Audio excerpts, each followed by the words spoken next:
अस्सलाम वालेकुम and a very warm welcome. आप देख रहे हैं रौनक रमज़ान और मैं हूं सिद्रा इकबाल। आज हमेशा की तरह हमारा आपका साथ रहेगा रात 8 बजे तक। फेसबुक पे, ट्विटर पे कॉल्स करके हमारी इस ट्रांसमिशन का हिस्सा रहिए। रौनक रमज़ान की रौनक आप ही के दम से है, ख़ास तौर पे जो आपकी तरफ से मुझे फ़ीडबैक और कमेंट्स मिलते हैं। आज हमने सोचा कि कुछ मुख्तलिफ किया जाए। हमेशा हम किसी ना किसी सोसाइटल इशू को लेके चलते हैं और उसको दो हिस्सों में बांटते हैं, यानी 6 to 7 हम उसको डिस्कस करने की कोशिश करते हैं अपने दोस्तों से, कुछ एक्सपर्ट्स से, कुछ ऐसे लोगों से जो ऑफ कोर्स हमारे और आपकी ज़िंदगी का हिस्सा हैं और आप ही की तरह, मेरी तरह ही इन चैलेंजेस को फेस करते हैं। देन ऑफ कोर्स 7 बजे से लेकर 8 बजे उलमाए दीन हमारे साथ मौजूद होते हैं और दीन की रोशनी में उसी मसले को और आपकी दीगर मसाइल को हल करने की कोशिश करते हैं, हमारी रहनुमाई करते हैं। आज हमने सोचा कि जब हम छोटी और बड़ी नेकियों का जिक्र करते हैं, ख़ास तौर पर रमज़ान मुबारक के महीने में, जब हमारे पास ये मौका अल्लाह ताला हमें देता है कि हम एक नेकी करके कई नेकियों का फ़ायदा, कई नेकियों का सवाब हासिल कर सकते हैं, क्योंकि हर चीज़ का जो अहमियत है वो कई गुना बन जाती है और अल्लाह ताला ख़ुद हमसे कहता है कि ये रहमतें, ये बरकतें समेटने का महीना है। तो ख़ास तौर पे जब हम आपको नेकी की तरफ माइल होने की हमने सोचा कि कुछ ऐसे लोगों से मुलाकात की जाए जिन्होंने अपने तरीके से बहुत ज़्यादा लोगों को मुस्तफ़ीद करने की कोशिश की है। एक दिल में ख्वाब लेके चले, तो हो सकता है जब शुरुआत हुई होगी, जब उसकी नीयत की गई होगी या जब उसका इरादा बांधा गया होगा, तो उस वक्त लोगों को लगा होगा कि ये इम्पॉसिबल है। ऐसा कैसा मुमकिन है कि ये चीज़ पाए तकमील तक पहुँचे और इसको सराहा जाए और ये अपनी तरह से एक अपनी ज़िंदगी उसमें आ जाए। लेकिन ऐसा हुआ और हमारे सामने एक रोशन मिसाल बनकर आज जिस इदारे की हम बात करते हैं वो हमारे सामने खड़ा है। कराची जैसे शहर में, जहां हम कहते हैं कि इतनी बड़ी आबादी होने के बावजूद भी अच्छे क्वालिटी हेल्थ केयर सेंटर्स की कमी है। एक ऐसा अस्पताल जो ना सिर्फ क्वालिटी हेल्थ केयर और मेडिकल फैसिलिटी आपको प्रोवाइड करता है, बल्कि साथ ही साथ ऐसे लोगों का जिनके पास शायद इतना असासा, इतने वसाइल नहीं हैं, उनकी इज़्ज़त नफ्स को मजरूह किए बग़ैर बिल्कुल मुफ्त इलाज किया जाता है। इसका क्या तरीका है, ये किस तरह मुमकिन हुआ? क्योंकि ये वन स्टॉप सोल्यूशन है जहाँ पे इस अस्पताल के पास तमाम की तमाम कहना चाहिए कि रिसोर्सेज मौजूद हैं, मुख्तलिफ़ तरह के इलाज, चाहे वो इमरजेंसी हो। फुली इक्विप्ड ये हॉस्पिटल बनाना जो अपने आप में एक बड़ा ही महंगा और यानी बहुत ही मुश्किल एक अमर होता है, ये किस तरह पाए तकमील तक पहुंचा और आज हम और आप इसमें किस तरह हिस्सा डाल सकते हैं, इस पर बात करने की कोशिश करेंगे। मैं यकीनन यहाँ पे जिक्र कर रही हूँ इंडस अस्पताल का, जो कि कराची में इनका मेन कैंपस कुरंगी में है। इसके अलावा dialysis centre, recently acquired mother and child centre, बहुत सारे ऐसे काम जो ये अब एक्सपेंशन की तरफ जा रहे हैं, उसके बारे में बात करेंगे।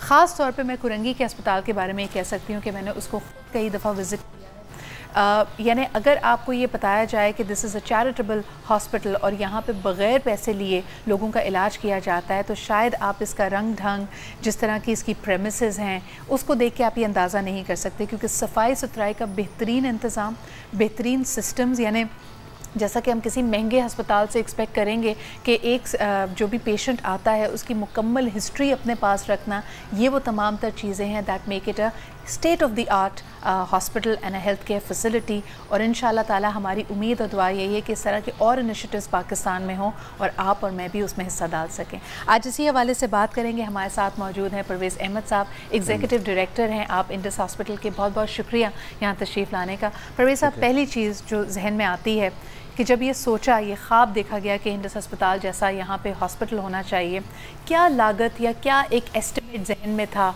क्योंकि I am sure that number वो आपको एक ख्वाब लगता होगा, बल्कि कभी कभार एक बड़ा मुश्किल ख्वाब भी लगता होगा, उसके बारे में हमें बताइए। देखिए, इंडस अस्पताल ये पहला जो कॉन्सेप्ट है इटसेल्फ, यानी कि लागत से पहले जो कॉन्सेप्ट है कि आप एक मेयारी इलाज और बिल्कुल मुफ्त फराहम करें, ये सेल्फ एक ख्वाब था और बहुत सारे लोगों ने कहा कि ये मुमकिन नहीं है। सही। आप इस तरीके से करें कि सब्सिडाइज़ कर लें, वो जो लोग अफोर्ड कर सकते हैं, जो लोग अफोर्ड नहीं कर सकते हैं उनसे चार्ज कर लें। तो पहली बात तो ये कि जब ये देखा गया, जब इसके बारे में सोचा गया, इसके पीछे दो फेथ थे, दो बिलीफ थे। यकीन तो अल्लाह पे था। एक तो ये था कि जो मेडिकल एक आदमी का ना, कि जो मेडिकल की इसकी ज़रूरत है, जो सेहत की एक किसी आदमी की ज़रूरत है, उसको डीलिंग किया जाए उसकी फाइनेंशियल एबिलिटी टू पे से, कि एक आदमी की, उसकी हर आदमी की एक ही ज़रूरत है सेहत की, चाहे वो अमीर हो या गरीब हो। जब वो बीमार पड़ता है तो उसको अच्छा इलाज चाहिए। तो पहला तो ये था कि आप इसको डीलिंग करें और फिर सेकंड ऐसी जगह पे जहाँ पे गवर्नमेंट सहूलियात या प्राइवेट भी इतनी ज़्यादा नहीं है, वहाँ पर आप बिल्कुल 100% फ्री प्रोवाइड करते। पहले तो ये बात थी, लोगों को डाइजेस्ट नहीं हो रहा था, लेकिन चूँकि यकीन अल्लाह पे था, जब शुरू करने का प्लान किया तो कुछ भी नहीं था, सिर्फ आइडिया था। तो जैसे स्टार्ट हुआ तो कहीं से हमें ज़मीन मिल गई।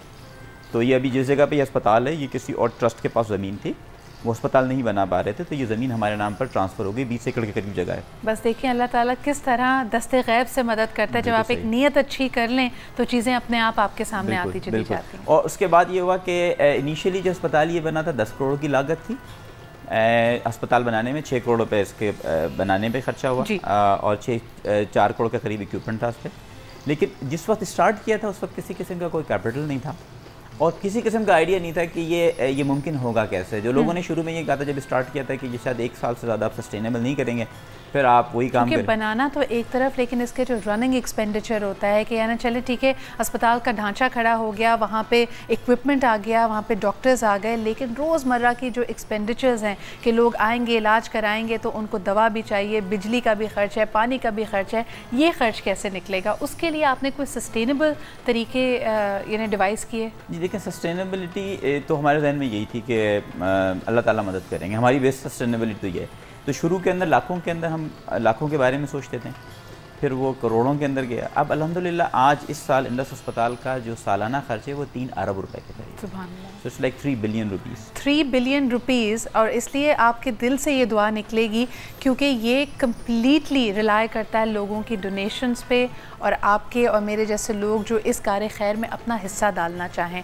तो हम अपनी तरफ से इस प्लेटफॉर्म के तवस्सुत से आपको एक दफ़ा फिर अर्ज करना चाहेंगे कि आप करें, क्योंकि मुझे याद आ रहा है हज़रत अली का एक कॉल है कि एक माशरा तभी एक कामयाब माशरा बन सकता है जब जहाँ 3 चीज़ों की तरफ रुजू करने से पहले इंसान को अपनी जेब ना देखनी पड़े, यानी जस्टिस सिस्टम जहाँ पे आपको इंसाफ मिल सकता है, दूसरा है आपका हेल्थ केयर सिस्टम जहाँ से लोगों को शिफा मिल सकती है, और आखिरी है किसी भी तालीमी इदारा जहाँ से आप मुस्तफ़ीद होकर एक तालीम याफ्ता शख्स बन सकते हैं।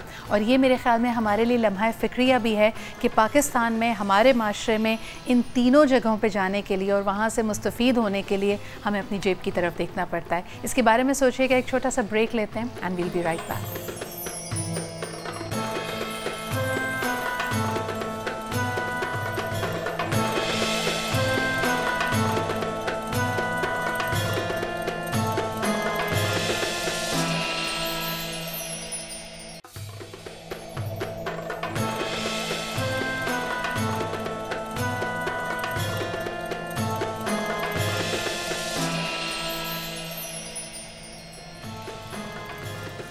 Welcome back after the break. आप देख रहे हैं रौनक रमज़ान, मैं हूँ सिद्रा इकबाल। बात हम यहाँ पे कर रहे हैं कि ज़िंदगी में अक्सर हमें कोशिश हमारी ये होती है कि हम मौजज़े ढूंढें, क्योंकि हर दफ़ा जब आपके सामने से कोई ऐसा मिरेकल होता है, कोई ऐसा मौजज़ा होता है, तो आपका यकीन पुख्ता हो जाता है कि वाकई एक ज़ात पाक है जो आपकी आवाज़ भी सुन रही है, आपकी शहरक से करीब है, आपकी दिल की आरजुओं को जानती है, और साथ ही साथ जब आप कोई चीज़ दिल से पुकार कर उससे मांगते हैं तो यकीनन वो आपको मिलती है।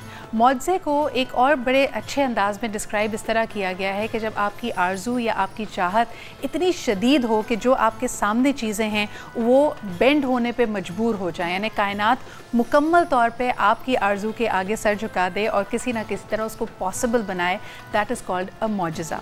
एक बहुत ही अहम बात, ख़ास तौर पे जब हम बात कर रहे हैं इंडस हॉस्पिटल की, कि जब इसके बारे में सोचा गया होगा, जब ये ख्याल था, एक ख्वाब था कि एक ऐसा म्यारी अस्पताल होना चाहिए जहाँ लोगों का मुफ्त इलाज हो, तो कई लोगों ने, जिस तरह परवेज़ साहब हमें बता रहे थे, कि कहा कि ये मुमकिन नहीं है। लेकिन जिसके जहन में ये ख्याल था, the founder of Indus hospital, I have met him, और मेरे ख्याल में वो ना सिर्फ एक बहुत ही शफीक इंसान है, एक बहुत ही ऑनेस्ट इंसान है, लेकिन अगर आप उनसे मिलेंगे तो आपको यकीनन ये एहसास होगा कि he is a very optimistic and a very positive person. तो हमने पॉजिटिविटी की जहाँ बात की, आज हमारी ख्वाहिश थी कि वो हमारे साथ स्टूडियो में होते, लेकिन कुछ मसरूफियत की वजह से हमें नहीं ज्वाइन कर पा रहे। टेलीफोन लाइन पे हमारे साथ मौजूद हैं the founder of Indus hospital, जनाब डॉक्टर अब्दुल बारी साहब। अस्सलाम वालेकुम सर। वालेकुम अस्सलाम। भाई साहब, thank you very much for being here with अस। मेरा बहुत ही ज़बरदस्त एक्सपीरियंस है आपसे पहले मुलाकात करने का, और जितनी दफ़ा भी मैंने इंडस अस्पताल में मैं गई हूँ, लेकिन आज हम जानना चाहेंगे आपकी ज़बानी कि जब ये ख्याल, जब ये आपने कमिटमेंट अपने लिए, अपनी लाइफ के लिए सोची, तो इसमें कौन लोग आपके सबसे ज़्यादा मददगार साबित हुए, किस तरह ये सिलसिला आगे बढ़ा, और आज हम देखते हैं कि इंडस हॉस्पिटल एक रियलिटी बन गया है। देखिए, एक्चुअली गवर्नमेंट मेडिकल कॉलेज में मैं वहीं से तालीम हासिल की है। वहाँ पर सिविल हॉस्पिटल अटैच, क्योंकि गरीब तरीन लोग वहाँ आते थे जी। और उनकी हालात देखते हुए, क्योंकि हर आदमी एक नई स्टोरी लेके आता था जी। मतलब कोई अपना घर बेच के आया, कोई बकरी बेच के आया, कोई भैंस बेच के आया, और कोई मतलब आप तो कोई भी आदमी ऐसा बेहस नहीं हो सकता कि वो इससे मुतासर ना हो सकता हो। तो मैं और हमारे साथी से पहले पेशेंट बनाई थे, तब हमने सोचा था क्योंकि इतनी कोशिशों के बावजूद भी एक पब्लिक सेक्टर को उठाना बहुत तो उस वक्त जब मैं ग्रेजुएशन के बाद हम सब बैठे साथ मेरे दोस्त ने कहा, मैंने उनसे कहा था कि अल्लाह ताला ने कभी मौका दिया तो एक ऐसा अस्पताल बनाएगी जहाँ पर quality care free of cost होगी और वहाँ कोई ब्यूरोक्रेसी। तो अल्हम्दुलिल्लाह फिर उसके बाद हम पोस्ट ग्रेजुएशन के लिए चले गए और फिर इसकी बुनियाद जो इंडस हॉस्पिटल की बुनियाद मैंने आप कुछ बातें कर रही की, बहुत खूबसूरत बातें जिसमें आपने यकीन की बात की। इंडस हॉस्पिटल की बुनियाद जो है ना एक यकीन के ऊपर है, और यकीन जो है ना पुख्ता यकीन है दिल से, मतलब ज़मान से नहीं, जो कि एक डेप्थ के अंदर होगी कि ये हो सकता है हमारे लिए। उस वक्त जब जैसे परवेज साहब ने कहा कि बहुत सारे लोग से कहते थे कि नहीं चल सकेगा, महीना 6 महीने मैक्सिमम 1 साल भी आप चार्ज करना शुरू कर देंगे। अल्हम्दुलिल्लाह आज तकरीबन 9 साल पूरे होने वाले हैं, मरीज को भी वापस नहीं दे जाता है पैसे न होने की। सही और हमारी तो हमारे तमाम व्यूअर्स से यही अपील है, जितने लोग इसको देख रहे हैं, मुखैर अफराद जो इसको देख रहे हैं, अगर आप किसी वाकई नेकी में हिस्सा डालना चाहते हैं, you must visit this place as well. मेरा क्योंकि पर्सनल एक्सपीरियंस भी है वहाँ जाने का, वाकई आपको ऐसा नहीं लगेगा। और ख़ास तौर पे इसमें जो ख़ास ख्याल रखना पड़ता है कि किसी की इज़्ज़त नफ्स को मजरूह किए बग़ैर उसकी मदद की जाए। डॉक्टर बारी, एक और सवाल आपसे करना चाहूँगी कि जब हम कहते हैं कि यकीन पे इसकी बुनियाद है, तो इतने पुख्ता यकीन की वजह क्या है? यानी कई लोग होते हैं जो इस तरह के सफ़र में, इस तरह की जुस्तजू में थक जाते हैं, हार जाते हैं। आपका जो इतना माशाल्लाह से पुख्ता यकीन है, इसके पीछे क्या राज है? देखिए, मेरे ख्याल में सबसे बड़ी बात तो अपने वालिदैन दुआएं और वालिदैन की तरबियत के उन्होंने आता। देखिए, हमें तो बड़ी बात है कि आप हम रोज़ मरते हैं, रोज़ बात की मौत आती है, सुबह अल्लाह ना उठाए हम लोग नहीं उठ सकते। तो और दुनिया में हर चीज़ इसी तरह चलती है, तो बस वो यकीन मेरे ख्याल में वालिदैन की तरबियत और वालिदैन की दुआएं जो इतना पसंद है, और उसका यकीन हमारे अंदर आया और हम इसको लेकर चल रहे हैं। और बात ये कि अल्लाह ताला जो है ना, हर चीज़ रोज़ कोई नई कहानी, रोज़ ऐसे एक्सपीरियंस होते हैं, रोज़ के हम सोच भी नहीं सकते वो चीज़ हो जाती है। तो फिर क्यों यकीन ना आए? तो आपने सोचा, वो मिल गया आपको, आपने कहा ये अस्पताल बनाना है, ये आज 1800 बेड की सोच रहे हैं, वो हो जाएगा इंशाल्लाह। बहुत बहुत शुक्रिया डॉक्टर बारी। आपकी ये बातें ना सिर्फ हमें इंस्पायर करती हैं, आई एम श्योर देखने वालों को भी बहुत इंस्पायर करती होंगी। We wish you the best of luck. हमें पता है कि डॉक्टर ये इंडस हॉस्पिटल एक्सपेंशन की तरफ भी है। आपका हमारे साथ होने का, आज हमारी रौनक रमज़ान की ट्रांसमिशन में होने का बहुत बहुत शुक्रिया। परवेज़ साहब, कमिंग बैक टू यू, जिस तरह आपने बताया, जो मैं अपने नाजरीन से भी शेयर करना चाहूँगी, बड़ी इंपॉर्टेंट बात है। जब हम कहते हैं कि आज 1 साल का ख़र्चा, सालाना ख़र्चा इंडस अस्पताल का तकरीबन 3 अरब रुपये है। आपको ये जानकर बहुत खुशी होगी कि ये बैरून मुल्क पाकिस्तानी जो मुकीम है वो तो अपना हिस्सा डालते ही है पाकिस्तान की ऐसी नेकियों में, लेकिन 96% यानी 96% of this donation of this amount is collected from with in Pakistan. और मज़ीद आपको जानकर ये खुशी होगी, जिस तरह हम कहते हैं कि बहुत बड़े दिल के लोग इस बड़े शहर में रहते हैं, यानी कराची में, बहैसियत कराची आइट के मुझे ये सुन के बहुत खुशी हुई कि इस 96% में से भी 80% जो डोनेशंस हैं, जो सपोर्ट है, जो फाइनेंशियल एड है, वो कलेक्ट की जाती है कराची शहर से। I think that is brilliant Parvez साहब, kudos to you and your team. लेकिन हमें ये भी बताइए कि what is the future plans now? 150 तकरीबन इसमें आपके यानी बेड्स हैं जिसमें लोगों को आप करते हैं, तरीका क्या होता है फ़िल्टर करने का लोगों को? इसमें जो हमारे मुख्तलिफ अस्पताल हैं कराची के अंदर, जैसे मेन कोरंगी कैंपस है, तो उसमें 2 तरीके होते हैं जिसमें पेशेंट्स आ सकते हैं। एक हमारा फ़िल्टर क्लिनिक होता है जिसके अंदर इलेक्टिव ट्रीटमेंट्स वगैरह के लिए लोग आते हैं। तकरीबन हम 300 मरीज़ों को टोकन इशू करते हैं इन द मॉर्निंग। उसके बाद वो आते हैं पेशेंट्स, उनके डॉक्टर्स होते हैं, उनको देखते हैं, चेक करते हैं। 300 के करीब तो पेशेंट्स ही होते हैं।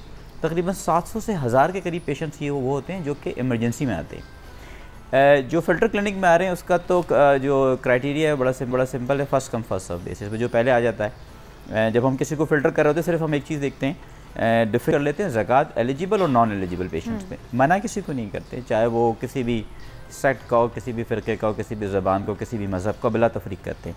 लेकिन ये चेक कर लेते हैं कि जो ज़कात एलिजिबल पेशेंट्स हैं वो आइडेंटिफाई हो जाए और नॉन ज़कात एलिजिबल पेशेंट्स भी आइडेंटिफाई हो जाए।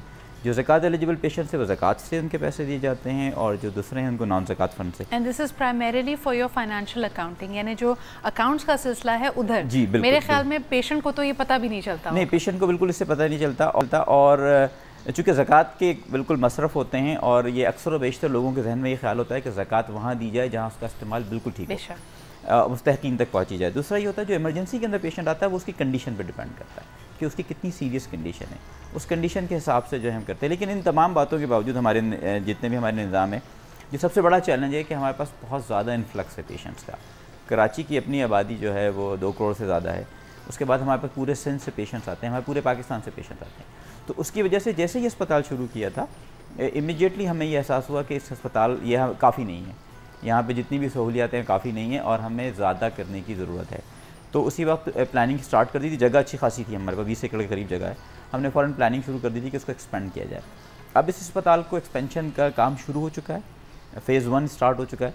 फ़ेज़ 1 में ये 1000 बिस्तरों तक चला जाएगा और जब इसका फ़ेज़ 3 कंप्लीट होगा इंशाल्लाह 2024 तक वो 1800 से ज़्यादा बिस्तरों का ये हॉस्पिटल होगा। That is the vision 2024। 1800 से ज़्यादा लोग मुस्तफ़ीद हो सकते हैं इलाज में। कुछ ये भी जानना चाहूँगी परवेज़ साहब, जो आपने कहा कि कराची से बाहर जो पेशेंट्स आते हैं वो इन्फ्लक्स ज़्यादातर कौन से शहरों से आता है? बलूचिस्तान के शहरों से, सिंध में आते हैं? सिंध से सबसे ज़्यादा, चूँकि कराची से नियरेस्ट जो लोग फैसिलिटीज़ सिंध के अंदर, पूरे सिंध के अंदर जो पेशेंट्स हैं वो अच्छे खासे ऐसे हैं क्योंकि इतनी अच्छी मेडिकल फैसिलिटीज़ नहीं है। ज़बरदस्त। तो यानी कहने का मकसद ये हुआ कि इंडस अस्पताल का हिंटरलैंड जो बनता है जहाँ से लोग इससे आते हैं और यहाँ पे इलाज करवाते हैं, वो पूरा सिंध का प्रोविंस है। इंशाल्लाह ताला इनकी एक्सपेंशन के बाद आई एम होपिंग कि बलूचिस्तान से भी और दूसरी जगहों से भी लोग इससे मुस्तफ़ीद हो पाएंगे। एक छोटा सा ब्रेक लेते हैं, ब्रेक के बाद हम अपने आज के टॉपिक पर भी बात करेंगे। आज का टॉपिक हमारा झूठ है और धोखा है, यानी टॉपिक झूठ और धोखा है, यानी ये नहीं कि हम आपको कोई धोखा देने लगें। और इसमें हमारे साथ डॉक्टर वजाहत होंगे, ही इज़ अ साइकोलॉजिस्ट। उनसे भी जानेंगे कि क्या वजह है कि लोग झूठ का सहारा लेते हैं, क्या ये चीज़ हमारे माशरे में सरायत करती चली जा रही है और अक्सर दफ़ा हम इसको झूठ को गलत भी नहीं समझते। इसकी क्या वजूहत है, इस पर बात करेंगे एक छोटे से ब्रेक के बाद।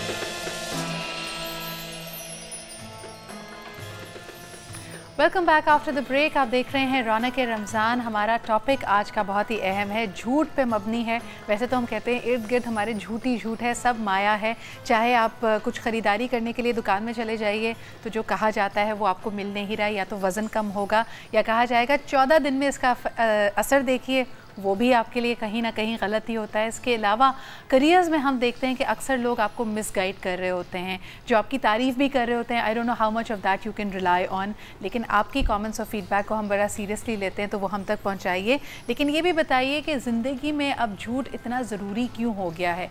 कभी खुशामद के तरीके से, कभी मसलहतन जिसको कहते हैं लोग, हम अक्सर सच को छुपा देते हैं और उसमें कहीं ना कहीं झूठ की आमेज़िश कर देते हैं। इसकी क्या वजह है ये हम जानने की कोशिश करेंगे। पैथोलॉजिकल लायर्स भी होते हैं, हमारा माशरा इस तरफ को जा रहा है, या कहीं ना कहीं इंसान में नेचुरली इंस्टिंक्ट होता है और हालात की वजह से वो उभर कर बाहर आ जाता है। इस पे बात करेंगे। अब हमें ज्वाइन कर रहे हैं doctor Wajahat. Thank you so much doctor Wajahat for being here with अस।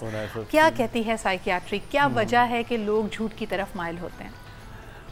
देखिए, अल्लाह ताला ने कुछ चीज़ें हमारे जिस्म और दिमाग में जो बनाई हैं उसमें कई चीज़ें तो अच्छी डाली हैं और कुछ चीज़ें बुरी भी डाल दी हैं, ताकि उन बुरी चीज़ों के ऊपर हम कंट्रोल करके इस दुनिया में चलाएं अपने आप को। और जो अल्लाह ताला ने अपनी चीज़ें जारी की, जो नाजिल हुई चीज़ें, उसमें उन अच्छी बुरी चीज़ों का तरीका भी बताया कि कैसे इसको रोका जाए।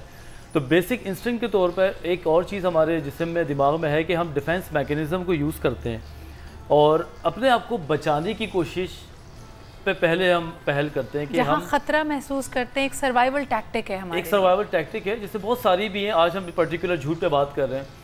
अगर हमसे गिलास भी टूटता है तो हम ये नहीं कहते इंस्टेंटली कि मैंने गिलास तोड़ दिया, बल्कि हमारे अंदर से निकलता है कि मुझसे ही गिलास टूट गया। तो सबकॉन्शियसली ये होता है कि मेरा कसूर नहीं था या मैं चाह नहीं रहा था, लेकिन मुझसे टूट गया, क्योंकि अपने आप को बचाना है। ये चीज़ हमारे दिमाग में अल्लाह ताला ने डिफेंस मैकेनिज़्म के तौर पर डाली है। अब ये चीज़ें ही अगर हम इस्तेमाल करना शुरू कर दें, ना कि इन पे काम करके इनको कम करें और अच्छी चीज़ों को इसके ऊपर हाईलाइट करें, हम ये तो करते नहीं हैं कि बुरी चीज़ को नीचे लेके जाएं, अच्छी चीज़ को ऊपर लेके जाएं। हम क्या करते हैं, कुछ लोग बुरी चीज़ों, क्योंकि ये दिखने में भी अच्छी है, इससे जल्दी बच भी जाते हैं वक्ती तौर पे, तो हम इन चीज़ों को ऊपर लेके आना शुरू कर देते हैं। आपकी बात से मुझे याद आया, अभी कुछ अरसे पहले पाकिस्तान क्रिकेट टीम के लिए एक फ़ॉरेन कोच को बुलाया गया। तो जब उनको बुलाया गया और उनसे थोड़े अरसे की ट्रेनिंग के बाद पूछा कि आपने कैसा पाया टीम को या पाकिस्तानी माशरे को, एक बड़ी अहम बात उन्होंने की। उन्होंने कहा ये पूरी की पूरी सोसाइटी कंडेम करती है मिस्टेक्स को, यानी अगर आपसे कोई गलती हो जाए तो हम एक शेम सोसाइटी हैं, हम दूसरे को एम्बैरस करते हैं, उनको ताने देते हैं, हम कभी भूलने नहीं देते किसी दूसरे शख्स को कि उससे कोई गलती हो गई थी। अब इस सिनेरियो से बचने के लिए भी लोग अक्सर झूठ का सहारा लेते हैं, क्योंकि ओनिंग टू अ मिस्टेक, अपनी गलती का एतराफ़ करने की हमने उसको कोई गुंजाइश नहीं दी है। क्या कहेंगे डॉक्टर बजाज? बिल्कुल, रवैया है, बिहेवियर, अब तो साइंस ही हो गई है सारी चीज़ें। अगर हम पढ़ने बैठे तो हर चीज़ का हल भी है और उसकी डिस्क्रिप्शन भी है जी। शेम हीलिंग का एक प्रोसेस है। अगर मुझसे कोई गलती है, या तो अल्लाह ताला ने मेरे दिमाग में इतनी ज़हानत डाली, या माँ बाप ने इस तरह ब्रॉटअप किया, या उन लोगों में मैं बड़ा हुआ कि जहाँ पे शेम हीलिंग का प्रोसेस मेरे अंदर एब्जॉर्ब हुआ है। अब मुझसे गलती होती है और मैं उस गलती को एक्सेप्ट करता हूँ, और एक्सेप्ट करने के बाद उस चीज़ पे मैं इस तरह काम करता हूँ कि लोग मुझे ये बोलें कि अभी ऐसा नहीं कर रहा, तो हम बहुत जल्दी उस चीज़ पे ओवरकम कर जाते हैं। डॉक्टर साहब, जैसे कहते हैं लोग कि बच्चे तो मासूम होते हैं, सबसे पहले बच्चे झूठ कहाँ से बोलना सीखते हैं? ये बात शायद आपको भी पता हो और मुझे भी, कि हम अपने घर से जो थेराप्यूटिक लाइज होते हैं ना हमारे घर के, जिनको हम सच समझते हैं, जिसको ट्रू लाइज भी कहते हैं, कि चलो ये तो कोई झूठ नहीं है। जैसे कि बच्चे को फ़ोन पे बोल दिया, बोल दो मैं नहीं हूँ, कि वो दरवाजे पे नॉक करता है तो कहते थे कि उसको बोल दो मैं नहीं हूँ। तो वहाँ पे जो इंटेंसिटी है, झूठ बोलना बुरी बात है, वो इंटेंसिटी बच्चे के अंदर कम होती है, क्योंकि बच्चा तो आपको पता है बिल्कुल वाइट ग्लास की तरह, जैसा कलर डालो वैसे ही उसके अंदर से वो चीज़ें उगना शुरू हो जाती हैं। तो बच्चा उस चीज़ को इतना ज़्यादा हार्ड नहीं लेता। लेकिन जिन चीज़ों पे हम बचपन से कहते हैं ये बड़ा सख्त गुनाह है, ये तो ये हो जाएगा, फला हो जाएगा, जिन बाबा आ जाएगा, डरा देते हैं, तो आप देखेंगे बच्चा उससे बड़ा डरता है, रिलीजियसली उस चीज़ को फॉलो कर रहा होता है।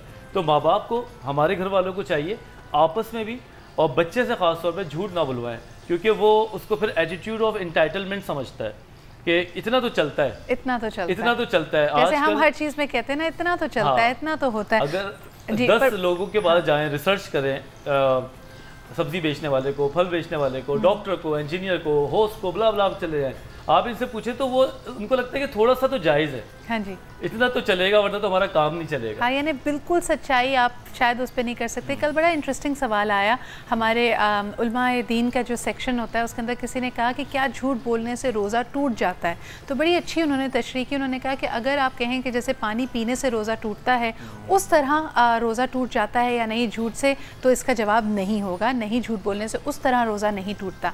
लेकिन हाँ, जो उसकी रूहानी एक यानी उसके बेनिफिट्स होते हैं, जो उसकी स्पिरिचुअलिटी होती है, उसको यकीनन नुकसान पहुंचता है। तो रोज़े की हालत में आप झूठ ना बोलें तो बेहतर होगा। एक कॉलर हमारे साथ है, उनसे बात करते हैं। हेलो जी, अस्सलाम वालेकुम। वालेकुम सलाम, सुबिया नियाज़ी बात कर रही हूँ इस्लामाबाद से।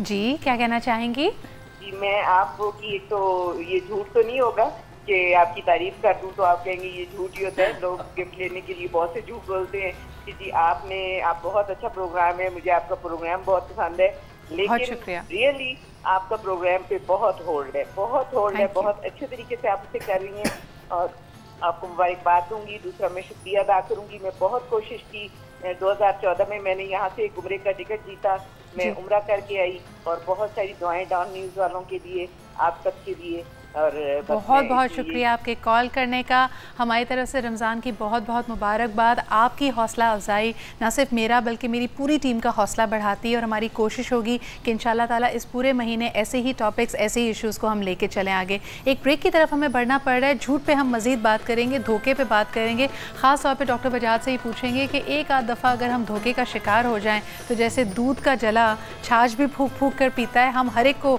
शक की निगाह से देखते हैं। ऐसी सिचुएशन में अपने आप को कैसे दोबारा मजबूत करें, इस पर बात करेंगे एक छोटे से ब्रेक के बाद।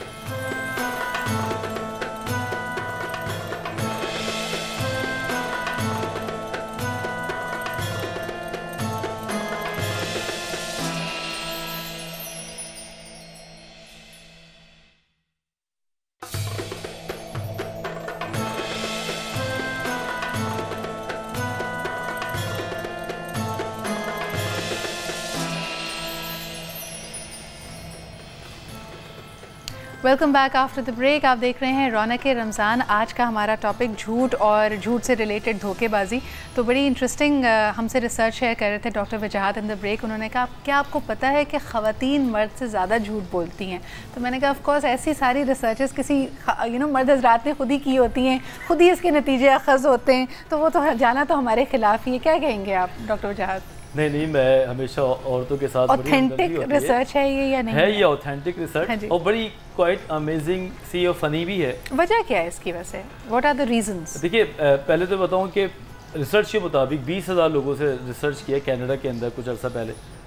तो उन्होंने उनमें से जो कैलकुलेशन की उसमें औरतें झूठ ज़्यादा बोलती हैं लेकिन मर्द पकड़े ज़्यादा जाते हैं। हाँ, यानी कच्चा खिलाड़ी नहीं होना चाहिए, कच्चा खिलाड़ी नहीं होना चाहिए।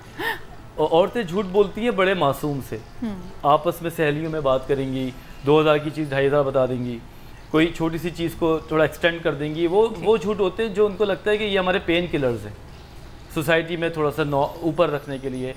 आदमी जो झूठ बोलता है वो ख़तरनाक झूठ बोलता है कि वो झूठ बोल या तो इनफिडेलिटी में बोलता है, वो एक्स्ट्रा मैरिटल में सबसे ज़्यादा, या तो फिर अपनी साख को बचाने के लिए बोलता है।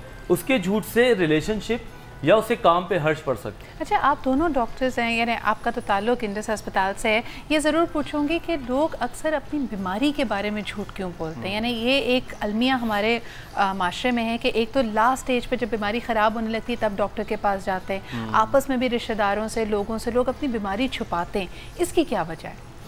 देखिए इसमें दोनों किस्म के लोग होते हैं। एक तो वो होते हैं कि जो छुपाते भी हैं, छुपाने वाले भी हैं, और एग्जैजुरेट करने वाले भी हैं। अच्छा, आपको ऐसे लोग भी मिलेंगे जो कि बीमारी को, आपके पास अक्सर ऐसे लोग आएंगे जो कि कह रहे होंगे कि ज़्यादा एग्जैजुरेट कर रहे होंगे। दूसरा ये होता है कि लोगों को खौफ होता है कि अगर हमारी बीमारी ज़ाहिर हो गई तो शायद हमें मुलाजमत में मसाइल आ जाएंगे। हाँ। शायद हमारी जो है ना अर्निंग कैपेबिलिटी कम हो जाएगी, ऑस्ट्रेसाइज किया जाएगा, लोग आपको बुरा ना समझें। एक कॉलर हमारे साथ है, उनसे बात करते हैं। हेलो जी, अस्सलाम वालेकुम। वालेकुम सलाम सिद्रा इकबाल, कैसी हैं आप? याहिया बात कर रहा हूं। ठीक ठाक, thank you so much Yahya for calling. जी क्या कहेंगे? माशाल्लाह you are conducting a very decent show, क्योंकि जो कुछ बहुत सारी बेहूदगियां हो रही हैं, एटलीस्ट आप अच्छे वर्ड इस्तेमाल करती हैं, अच्छे तरीके से प्रोग्राम करती है, तो बड़ा अच्छा लगता है देख के। बहुत बहुत शुक्रिया। और हमारे बहुत मोहतरम डॉक्टर साहब बैठे हैं, डॉक्टर वजाहत को सलाम, दोनों को सलाम हूँ, बल्कि डॉक्टर वजाहत को तो मैं हमेशा फॉलो करता हूँ। सिद्रा, बात यह है कि झूठ पे आपने बात कही ना, तो असल में हमारा माशरा कुछ इस किस्म का हो गया है कि हम जरा सा फायदे के लिए बहुत बड़ा झूठ बोल देते हैं और फिर उस झूठ की मंजिल पर जो इमारत कायम होती है वो कभी अब्दी नहीं होती। मकसद कहने का ये है कि हम लोग हमारी रविश में शामिल हो गया है कि शायद हम झूठ बोल के कोई मकाम हासिल कर लेंगे, लेकिन एक्चुअली हम ऐसा नहीं कर रहे होते। मेरा जो क्वेश्चन है ना डॉक्टर साहब से वो ये है, डॉक्टर साहब मसला ये कि अगर क्योंकि हमारी रविश हो चुकी है, अगर कोई शख्स ईमानदारी से काम करना चाहता है, सच बोलते हैं, सच बोलता है, खरी बात करता है, तो लोग उसको like. I got your question. बहुत बहुत शुक्रिया डॉक्टर ही हो रहा है या thank you very much for calling in. लेकिन जो आपने बात कही ब्लंटनेस, डॉक्टर वजाहत इस पे आना चाहूँगी।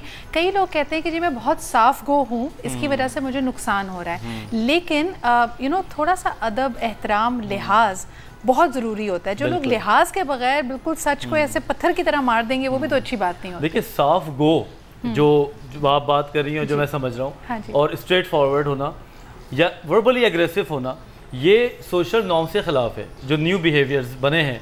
और इस्लाम में तो शुरू से बताया गया, लेकिन जो साइंस बनती है वो नए, तो न्यू जो टेक्नोलॉजी आई है रवैयों के हवाले से, आज से 10 साल पहले स्ट्रेट फॉरवर्ड का वर्ड बड़ा अच्छा समझा जाता था, अब वो ऑब्सलीट हो गया है।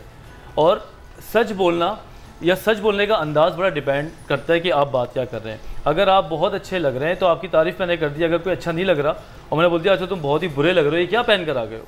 अब दूसरा आदमी कहता है यार मैंने इसने मेरी बेइज्जती की, अब वो कहता है कि यार मेरी आदत है मैं सच बात करता हूँ, हाँ जो मैंने फील किया वो मैंने कह दिया।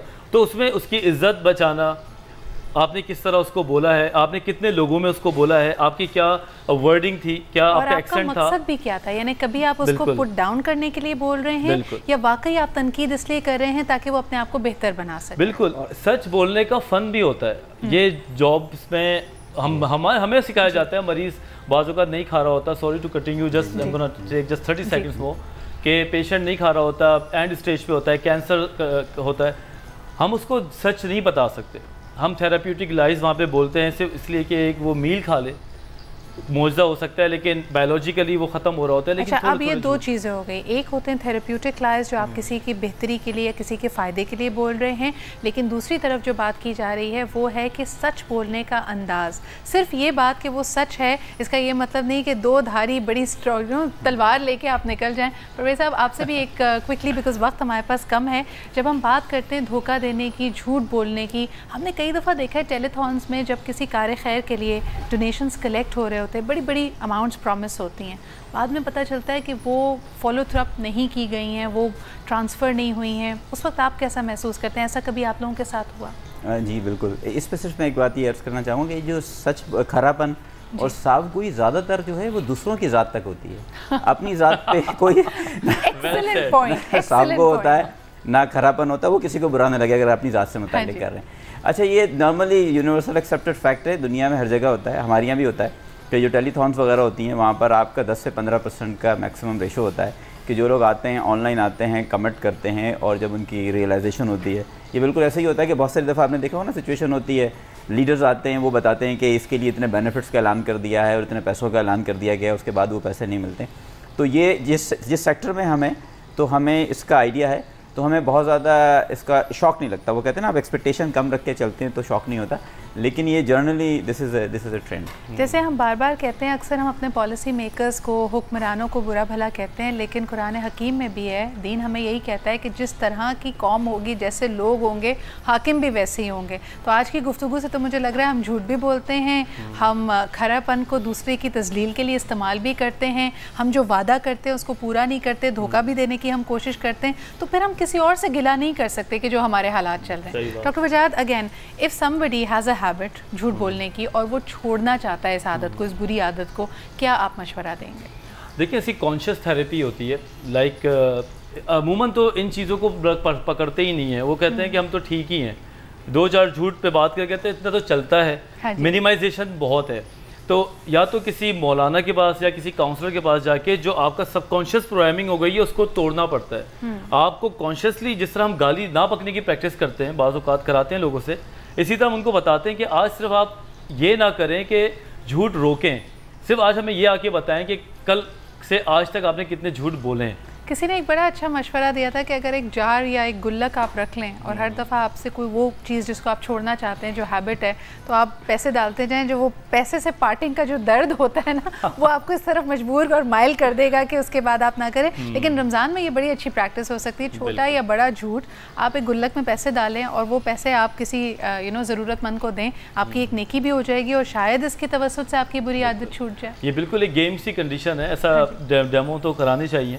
और बस यही झूठ का पहला तरीका ये है कि पहले आप रिकॉग्नाइज़ करें कि आज मैंने कितने झूठ बोले। अगर कोई आके आपको बताएगा कि सिद्रा मैंने आज 15 झूठ बोले हैं, तो ऑटो सिस्टम ऑन हो जाता है जिसमें आपके गिल्ट प्रोसेस भी आ जाता है कि ये नहीं बोलने चाहिए थे। ये बिल्कुल वैसा ही है ना कि जैसे जब कोई डाइट करना चाहता है, कहता है मैं तो कुछ खाता ही नहीं हूँ, पता नहीं मेरा वजन क्यों बढ़ रहा है, और आप उसको फूड डायरी लिखवाएं और कहें कि जो जो खाया है वो बस लिखते चले जाओ, तो फिर पता चल जाता है आपने कितना खाया है और कितना वजन बढ़ाया है। रमज़ान में भी जिस तरह हम खाने से रोकते हैं अपने आप को, इसी तरह रवैयों में भी बड़ी साइंस है। अल्लाह ताला ने तो ऐसे मज़े से ये पूरा महीना डिटॉक्सिफिकेशन के लिए रखा है कि if you do something for a month और आगे जाके वो 50% भी आप कर लें तो मैं कहता हूँ आपने इसको वसूली कर ली। आपने इसको कर लिया। बहुत बहुत शुक्रिया डॉक्टर वजाहत, बहुत बहुत शुक्रिया परवेज़ साहब फॉर बीइंग है। एक दफ़ा फिर आपको कहना चाहेंगे बहुत ही बेहतरीन प्रोजेक्ट है जिसमें इस कार्य खैर में आप भी हिस्सा डाल सकते हैं। इंडस अस्पताल के बारे में इनकी वेबसाइट पर आप मज़ीद डिटेल्स जान सकते हैं, जो इनका एक्सपेंशन प्लान है। इस वक्त ये तकरीबन 150 इसमें बेड्स हैं, 150 लोगों का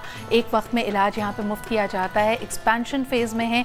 फ़ेज़ 1 के कम्प्लीट होने के बाद तकरीबन 1000 बेड्स का ये अस्पताल बन जाएगा और आप इसमें ज़रूर हिस्सा डाल सकते हैं। The numbers are on your screen if you'd like to contribute to it.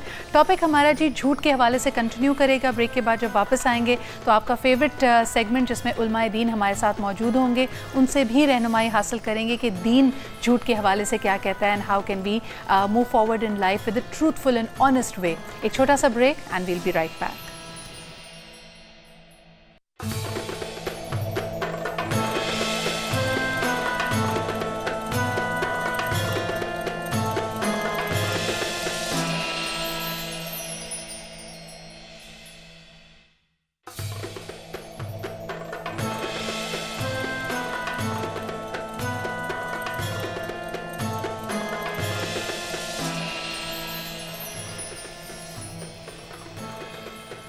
Welcome back after the break. आप देख रहे हैं रौनक रमज़ान। मैं हूं सिद्रा इकबाल और अब वो सेगमेंट जिसका आपको बहुत इंतज़ार होता है, आपके सवालात मुझ तक पहुंच रहे हैं। अगर आप मज़ीद इस सेगमेंट में कुछ सवाल करना चाहें तो #QRR के साथ मुझे ट्विटर पे यानी @सिद्रा इकबाल पे भेज दीजिए। I will definitely try my best to include it है।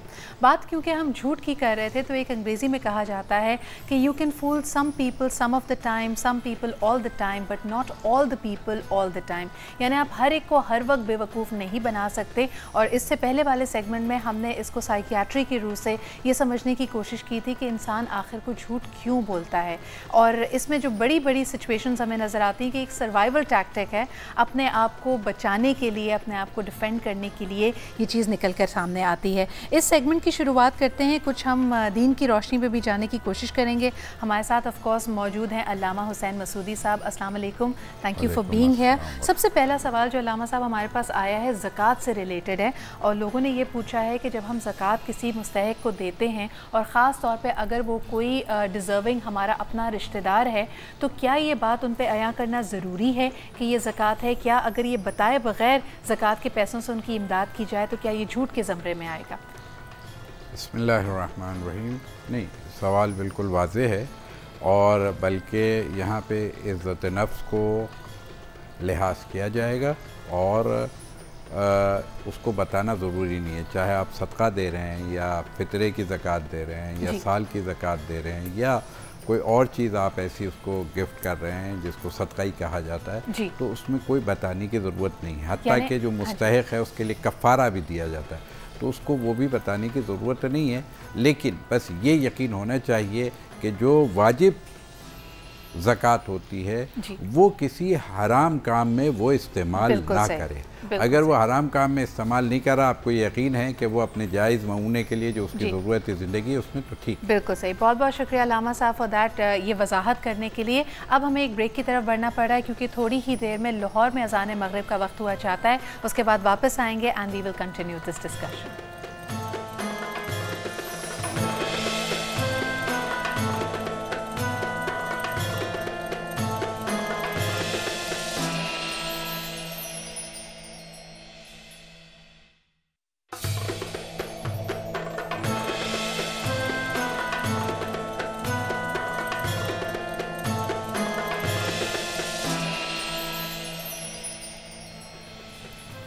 Welcome back after the break. आप देख रहे हैं रौनक रमज़ान और अब प्रोग्राम में मैं यहाँ पे खुशामदीद कहना चाहूँगी मुफ्ती नूर रहमानी साहब को। आपने भी हमें ज्वाइन किया है। आज का टॉपिक जिस तरह मौजू हम डिस्कस कर रहे हैं झूठ की मुनासबत से, तो एक बड़ा अहम सवाल मेरे पास ट्विटर पे आया है कि झूठे की पहचान क्या है? दीन हमें किस तरफ इशारा करता है, किस तरह बताता है कि कोई शख्स अगर झूठा है या मुनाफिक है, आपके चेहरे पर कुछ कह रहा है, आपके पीछे कुछ और कह रहा है, क्या उसकी कोई निशानियाँ हैं? मुफ्ती साहब अगर इस पर थोड़ी वजाहत कीजिए। अम्मा बाद अऊज़ु बिल्लाहि मिनश शैतानिर रजीम बिस्मिल्लाहिर्रहमानिर्रहीम। तमाम तारीफ़ें अल्लाह सुब्हानहू व तआला के लिए और दुरूद सलाम अल्लाह के रसूल हम सब के आका हुज़ूर मोहम्मद मुस्तफ़ा सल्लल्लाहु अलैहि व आलिहि वसल्लम पर। बहुत अच्छा आज का टॉपिक है झूठ। याद रखिएगा, जो हकीकत नहीं है वो है झूठ। तकब्बुर है झूठ, हसद है झूठ, नफ़रत है झूठ, अदावत है झूठ, गीबत है झूठ, बगावत है झूठ। जितनी चीज़ें जो हकीकत से अलग हैं वो सब झूठ। हमें इन सब से बचना चाहिए। नबी पाक सल्लल्लाहु अलैहि वसल्लम की इरशाद गिरामी को अगर आप देखें और उसको बहुत डिफरेंट सिनेरियो से देखें तो आपको नज़र आएगी कि अल्लाह के रसूल ने एक बात जो की वो कि झूठ से बचो। अगर आप झूठ से बचेंगे तो आपके अंदर सारी ख़राबियाँ ख़त्म हो जाएंगी। तकब्बुर, हसद, नफ़रत, बुग़्ज़, अदावत, गीबत, बहतान, इससे आप बचना शुरू हो जाएंगे। सही। और बात की कि कैसे मालूम चलेगा कि ये शख्स झूठा है, उसकी हरकत और सकनात बताएंगे कि वो झूठा है। और नबी पाक सल्लल्लाहु अलैहि वसल्लम की ज़ात मुक़द्दसा ऐसे हैं कि अगर हम उस ज़ात मुक़द्दसा से और हदीस रसूल से कोई भी सवाल करते हैं तो वहाँ से हमें जवाब मिलते हैं। और हम ये सवाल लेके जाएँ वहाँ से कि हदीस रसूल से पूछें कि आका अलैहिस्सलाम ने झूठ बोलने वाले के बारे में क्या कहा है, कि कैसे मालूम चले कि झूठा, तो आवाज़ आएगी कि जो अमानतों में ख़यानत करे वो झूठा है, सुभान अल्लाह, जो वादा खिलाफ़ी करे वो झूठा, वो झूठा है। ये तमाम वो चीज़ें जो हमें आका अलैहिस्सलाम की बारगाह से मिली। क्या वजह है कि मुआशरा अभी भी सुधार की तरफ नहीं आ रहा। लेकिन आपकी इस बात पे वापस आना चाहूँगी जो आपने कहा वादा खिलाफ़ी, बल्कि अल्लामा साहब आप भी इसमें अगर अपना तज्ज़िया पेश करें कि वादा किसी ने आपके साथ वफ़ा नहीं किया, चलें एक दफ़ा हो सकता है कोई मजबूरी हो, क्या बेनिफिट ऑफ डाउट दें आप, या अगली दफ़ा बहुत ही मोहतात हो जाएं और उसकी किसी बात पे यकीन ना करें? बिस्मिल्लाहिर्रहमानिर्रहीम व बिही नस्तईन व हुवा खैरुल मुईन अल्हम्दुलिल्लाहि रब्बिल आलमीन वस्सलातु वस्सलामु अला रसूलिहिल करीम व आलिहि ताहिरीन। हमारा मौजू जैसा कि आज आपने बयान भी कर दिया है तो उसके लिए तो बहुत मुख्तसर सी बात तो पहली यही है कि लानतुल्लाहि अलल काज़िबीन। कुरान कहता है कि झूठ बोलने वाले पर अल्लाह की लानत, दुनिया में भी आखिरत में भी। और ये झूठ वो चीज़ है कि जिसको कहते हैं मिफ्ताह कुल्ल शर, ये वो चाबी है जो सारी बुराइयों का, जैसे कि मुफ्ती साहब ने बड़ी खूबसूरती के साथ बहुत मुख्तसर इतने सारे मौज़ूआत को समेट दिया कि चाहे वो क्या है, झूठ हो यानी गीबत हो, कि तोहमत हो, कि बोतान हो, कि अदावत हो, कि नफ़रत हो, हैं कि हसद हो, ये सब चीज़ों की बैक पे कौन बैठा है? झूठ बैठा हुआ है। तो बैकबोन जो है इन सब चीज़ों की, बुराइयों की जड़ इसी को कहते हैं, वो क्या है? वो झूठ है। तो बड़ा अच्छा जुमला इस्तेमाल किया, बैकबोन। तो ये कि ये अच्छा क्या है, ये सपोर्ट करती है। और इसके हवाले से बहरहाल मैं एक जुमला और भी कहूँगा, चूँकि 2-3 सवालात यहाँ पे जमा हो गए, अगर इजाज़त है तो 1-2 जुमले में। हमें कराची में भी अज़ान मग़रिब की तरफ जाना है, बस मुख्तसरन इस पे, फिर इसको हम दोबारा इसको पहचान की जहाँ तक बात है तो वो भी एक बहुत अच्छा जुमला आ गया था, उसी को मैं आगे बढ़ा दूँगा कि वो कंफ्यूज आदमी होगा। अच्छा, उसके अंदर कॉन्फिडेंस नहीं मिलेगा आपको, उसके चेहरे के ऊपर वो कॉन्फिडेंस नहीं होगा कि जो होना चाहिए। सच्चा आदमी, उसके कॉन्फिडेंस नहीं मिलेगा, एक इत्मीनान होगा, उसकी हरकत, उसके फेस, उसके बोलने का, ये सारी की सारी चीज़ें क्या है, मौकूफ़ होती हैं। और ये कि लोग समझते हैं कि झूठ बोल करके हम निजात ले लेंगे, नहीं, झूठ जो है वो आपको एक झूठ बोलते हैं बचने के लिए 100 झूठ मज़ीद बोलने पड़ जाते हैं उस झूठ को बचाने के लिए। तो ये बात तो तयशुदा है कि इसमें कोई शक व शुबे की गुंजाइश नहीं है कि झूठ मज़ीद आपको बुराई की तरफ लेके जाएगा, निजात नहीं दिलाएगा, आपकी जान छूटती नहीं है जिसको कहते हैं ना। तो ये पहचान सबसे अहम ये है कि उसकी कौल व फ़ेल में, जैसे कि आपने कहा ऊफ़ू बेआहदी, ऊफ़ू बेआहदी, बिल्कुल सही। तो यहाँ पर खुदा ने भी कहा है कि वादा पूरा करो, वो वादा कभी भी नहीं पूरा करेगा, वो वादा कभी पूरा नहीं करेगा। लेकिन पहली दफ़ा अगर आपके साथ कोई वादा खिलाफ़ी करे तो आपको मोहतात होना है। दूसरा चांस अगर आप देना चाहें तो आप दे सकते हैं, लेकिन तीसरी दफ़ा भी अगर आप उसी शख्स से धोखा खाएं, कह दूँ कि 3 नहीं बल्कि एक मुसलमान और मोमिन के लिए 70 की इजाज़त दी गई है तावील की। अच्छा, 70 times.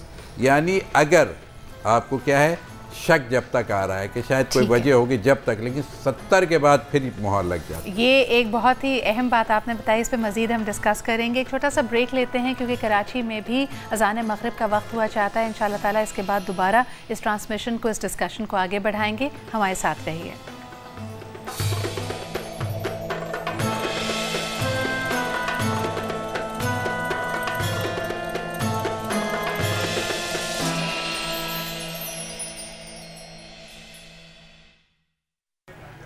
Welcome back after the break. आप देख रहे हैं रौनक रमज़ान और अब इफ्तार के ब्रेक के बाद, एक बहुत ही छोटे से ब्रेक के बाद हम वापस हाज़िर हुए हैं।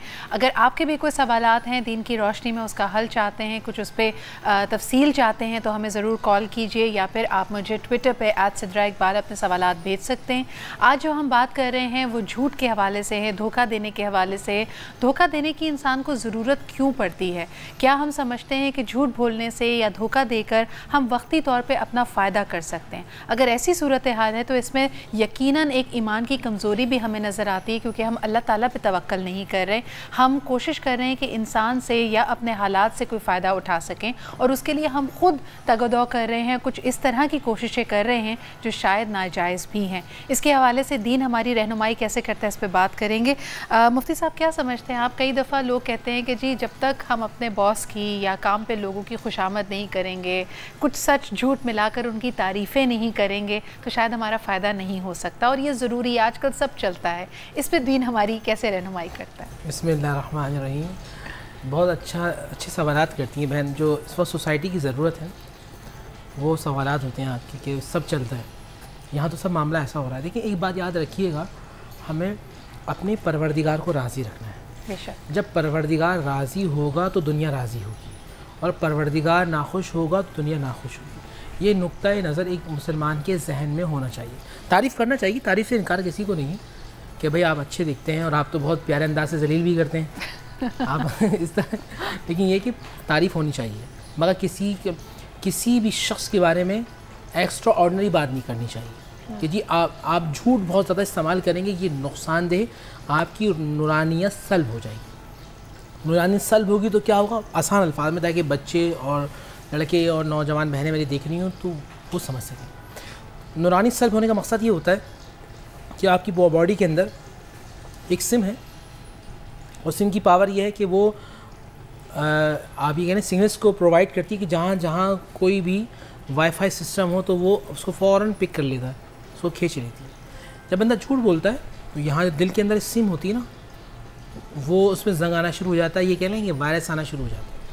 जब वो किसी खुशामद कर रहा होता है, अल्लाह को नाराज़ कर रहा होता है, तो यहाँ की जो सिम है ना, वो काम करना आहिस्ता आहिस्ता आहिस्ता छोड़ रही होती है। और जब बंदा सच बोल रहा होता है, मुश्किल ज़रूर आती है, तकलीफ़ें ज़रूर आती हैं, मगर याद रखिएगा, जब आप सोना, ख़वातीन के लिए तो सोना नाम सुनते ही खुश हो जाती हैं, सोना और चांदी।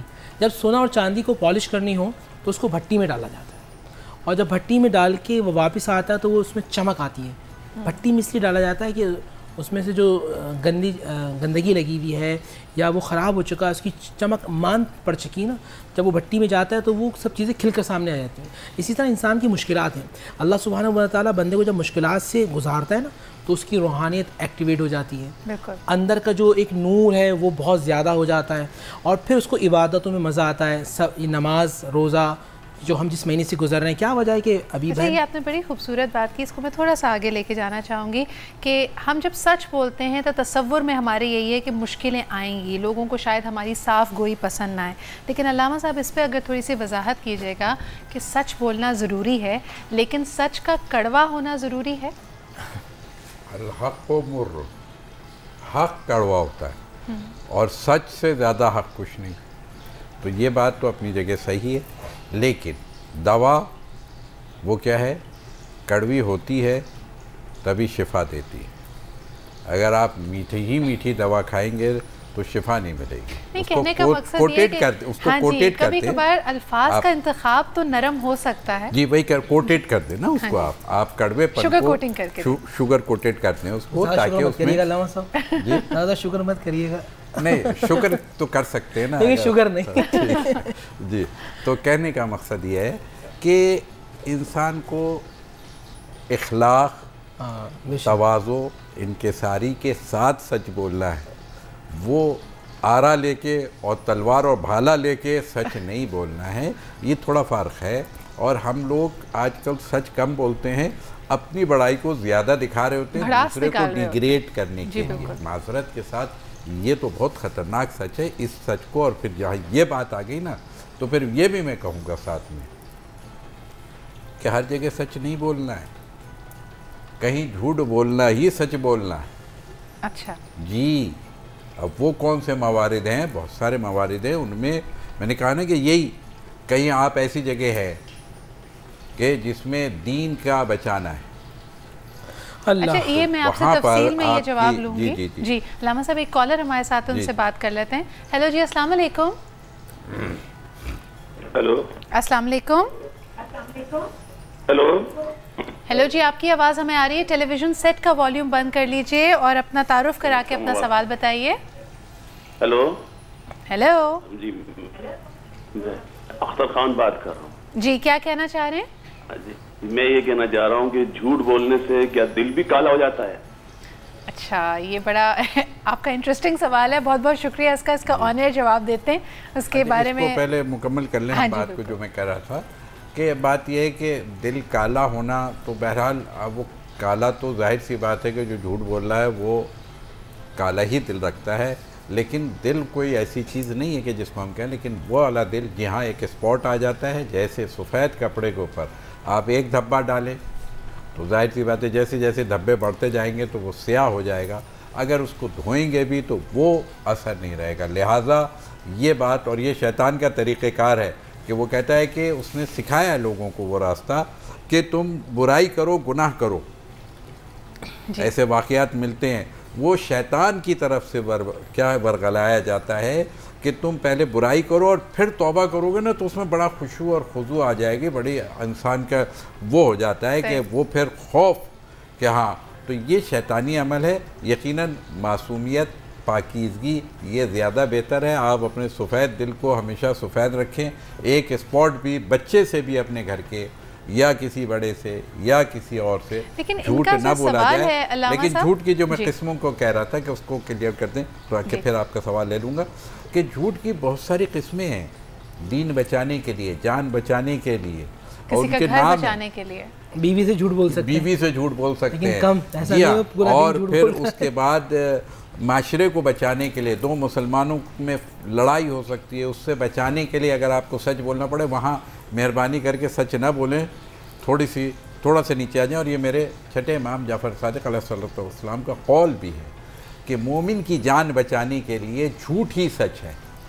एक मोमिन की कितनी कीमत होती है, उसकी जान का बचाना ये क्या है, और उसी के हवाले से मुख्तलिफ नाम भी दिए गए हैं। इस झूठ को कहते हैं, कभी तक़य्ये का नाम दे दिया जाता है, कभी तोरिये का नाम दे दिया जाता है, कभी इसको कभी अंग्रेजी में उसको डिप्लोमेसी कह देते हैं कि डिप्लोमेटिक जवाब तो यही बनता है इसका। लेकिन आपने इसकी काफ़ी वजाहत की है। एक और तरफ इशारा इसका जाता है जो हमारे कॉलर ने सवाल किया।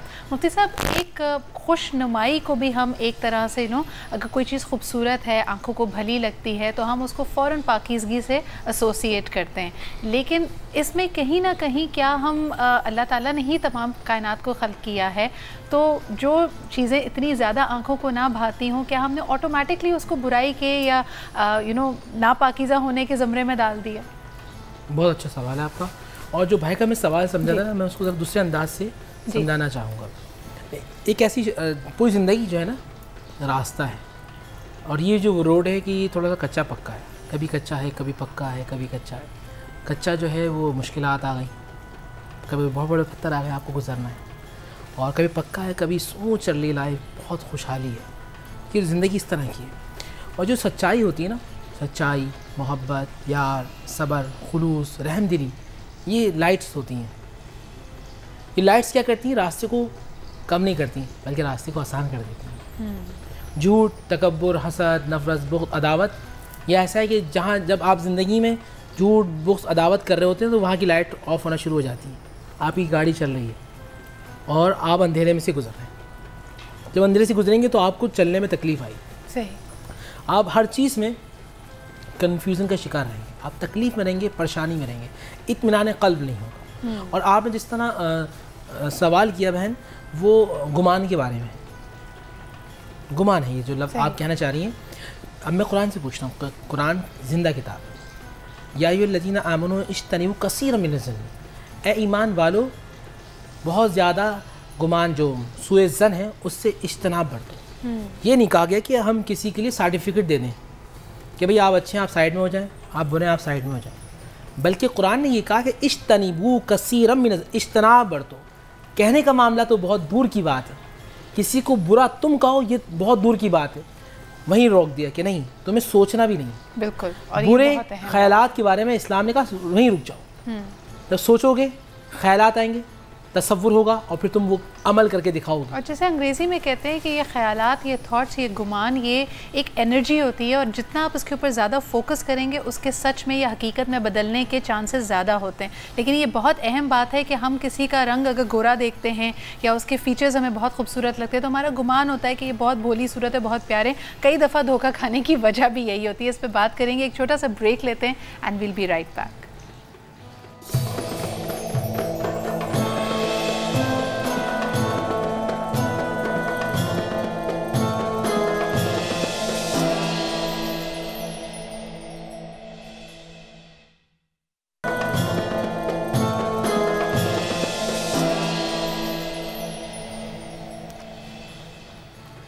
Welcome back after the break. आप देख रहे हैं रौनक रमज़ान। आपके सवालात को, आपकी कमेंट्स को हम शामिल करते हैं इस प्रोग्राम में और ख़ासकर हमारे पैनल के सामने रखते हैं। उलमाए दीन हमारे साथ मौजूद हैं और उनसे जानेंगे कि झूठ के हवाले से, धोखा देने के हवाले से दीन हमें किस तरह गाइड करता है। वैसे तो हम सब के अंदर ही एक इमोशनल गाइडेंस सिस्टम होता है जिसको कुछ लोग सिक्स सेंस का नाम, छठी हिस्स का नाम देते हैं। लेकिन आपके दिल की अगर आप आवाज़ सुने तो जब भी आपको कोई धोखा देने की कोशिश करेगा, किसी गलत रास्ते पर डालने की कोशिश करेगा, आपकी बॉडी रिएक्ट करती है, आपका बॉडी आपको एक सिग्नल देती है।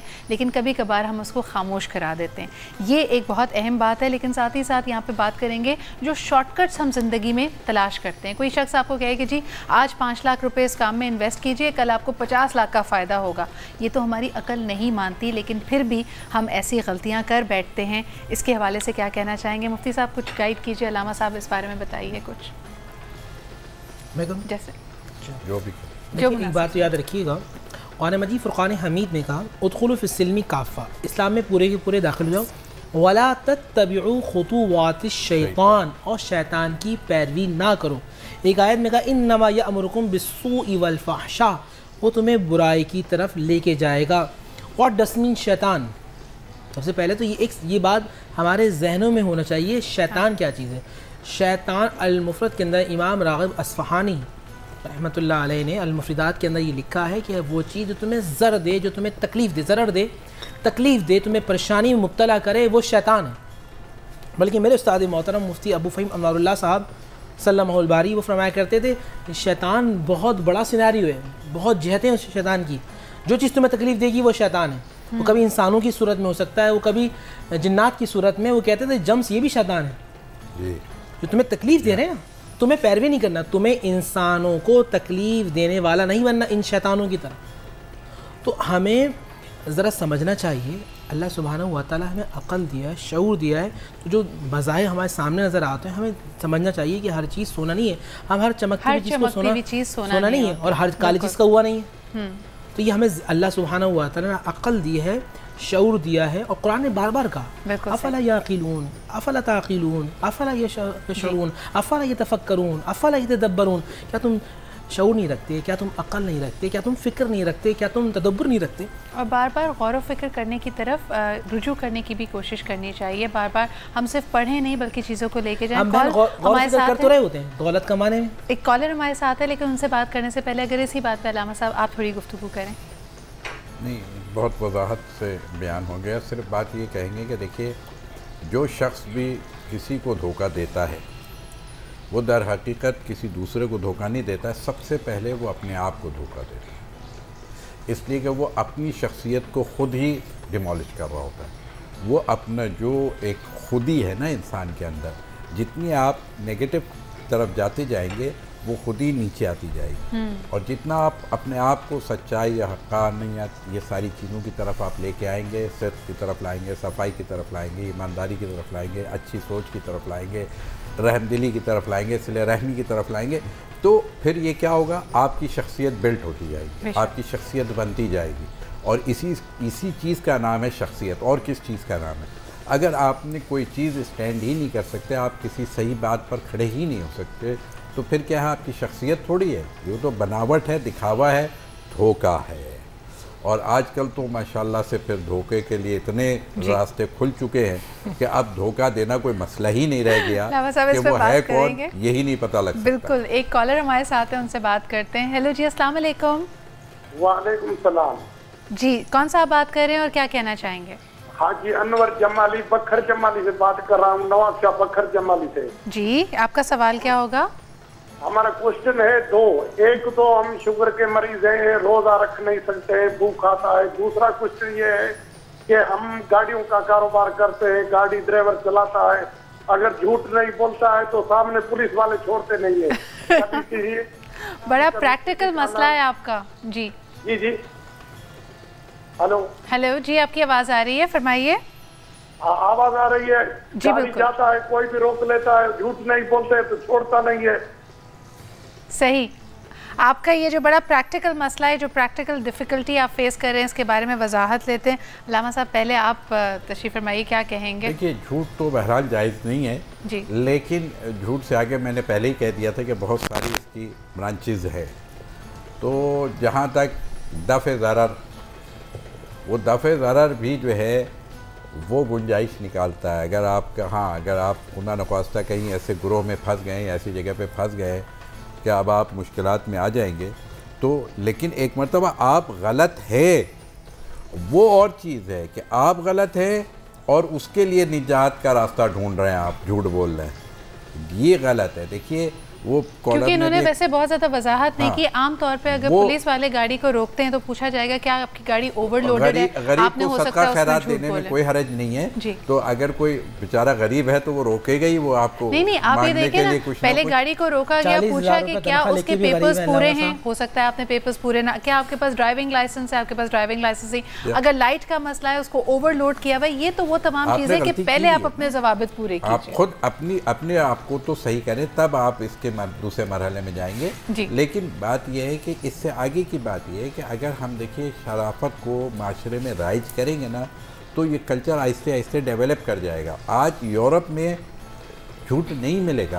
अगर इसी सिचुएशन को लेके चलें लामा साहब, झूठ ना बोलें, और अगर आप उस वक्त रिश्वत देने को आमादा ना हो, आप कहें कि हाँ जी मैं पूरा साइकिल जाने को तैयार हूँ, आप वो जो गलत तरीके से वो शख्स भी अगर कमाने की कोशिश कर रहा है उसको आप वहीं रोकेंगे, तो इसका फ़ायदा और इसका सवाब भी आप ही को मिलेगा। एक वाकया है हमारे से रिलेट, कोई बच्चा था कल का, बल्कि है कि कल रात को कहीं, अब ईद की तैयारियाँ हो रही है, हर एक को ईद के लिए सामान ख़रीदना है, इफ्तारी वगैरह का, उसके भी बहरहाल पेपर, मैंने कहा भाई गलती तो आप ही की थी, तो पेपर उसके पास था नहीं, उसने कहा अब रमज़ान में मैं वो तो दूंगा नहीं, पेपर भी नहीं था, उसने सच भी बोल दिया बेचारे ने, और 3 दिन के लिए अभी कोर्ट से उसको आज भी वो बाइक, चले इंशाल्लाह ताला ये छोटी मुश्किल है, अपने पेपर्स भी वो पूरे रखेंगे। हाँ, यही मैंने कहा, उसने कहा कि मैं पेपर पूरे नहीं थे तो झूठ भी नहीं बोलना चाह रहा था, मैंने कहा ठीक है, ये सज़ा मिलनी चाहिए ताकि आगे आप पेपर रखेंगे। बिल्कुल ये भी मुफ्ती साहब, वक्त बहुत कम रह गया है। मुझे बताएं कि इन्होंने कहा कि डायबिटीज़ है इनको, और अक्सर डायबिटीज़ के मरीज़ ये पूछते हैं, और आप तबीब भी हैं, तो बताइए कि